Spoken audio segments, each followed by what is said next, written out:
Fears of a Ukrainian invasion continued to drag down Wall Street. After moving sharply lower early in the session, stocks continue to see significant weakness in afternoon trading on Thursday. The major averages have shown notable moves back to the downside following the recovery attempt seen late in the previous session. Currently, the major averages are off their worst levels of the day, but continue to post steep losses. The Dow is down 382.40 points, or 1.1% at 34,551.87. The Nasdaq is down 236.27 points, or 1.7% at 13,887.83, and the SP 500 is down 54.54 points, or 1.2% at 4,420.47. The early pullback on Wall Street came amid renewed geopolitical concerns, as the Biden administration has reverted to describing a Russian invasion of Ukraine as imminent. The evidence on the ground is that Russia is moving toward an imminent invasion. This is a crucial moment,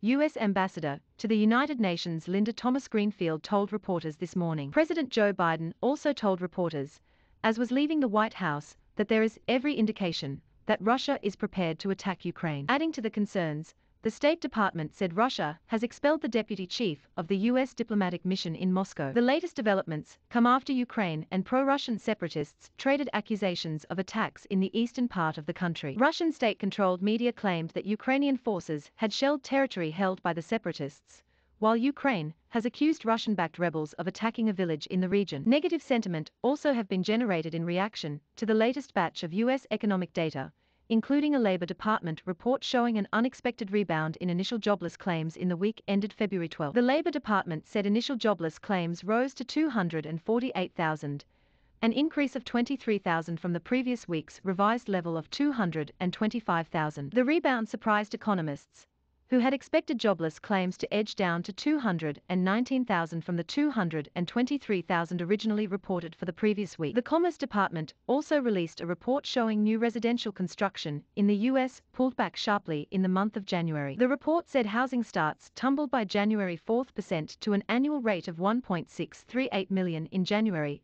after inching up by 0.3% to a revised rate of 1.708 million in December. Economists had expected housing starts to edge down by 0.1% to a rate of 1.700 million from the 1.702 million originally reported for the previous month. Meanwhile, the report said building permits climbed by 0.7% to an annual rate of 1.899 million in January, after spiking by August 9% to a revised rate of 1.885 million in December. Building permits, an indicator of future housing demand, had been expected to plunge by 6.0% to a rate of 1.760 million from the 1.873 million originally reported for the previous month. A separate report from the Federal Reserve Bank of Philadelphia showed manufacturing activity in the Philadelphia area expanded at a slower rate in the month of February. The Philly Fed said its diffusion index for current activity slid to 16.0 in February from 23.2 in January, although a positive reading still indicates growth in regional manufacturing activity. Economists had expected the index to dip to 20.0. Sector news: banking stocks have moved substantially lower on the day amid a slump by treasury yields,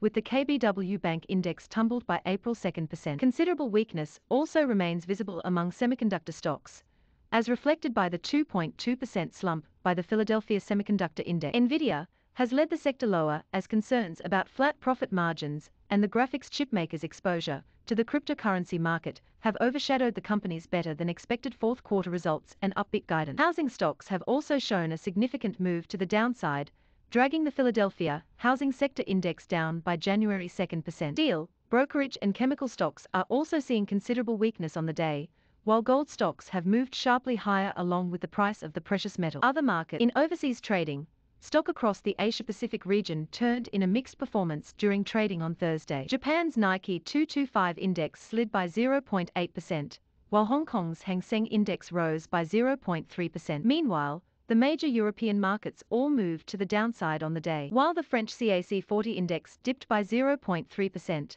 the German DAX index and the UK's FTSE 100 index fell by 0.7% and 0.9%, respectively. In the bond market, Treasuries have moved significantly higher after ending the previous session roughly flat. Subsequently, the yield on the benchmark 10-year note, which moves opposite of its price, is down by August 6 basis points at 1.979%. For comments and feedback, contact Editorial at artnews.com. Biotech stocks facing FDA decision in February 2022. Biotech stocks facing FDA decision in January 2022. Biotech stocks facing FDA decision in December 2021.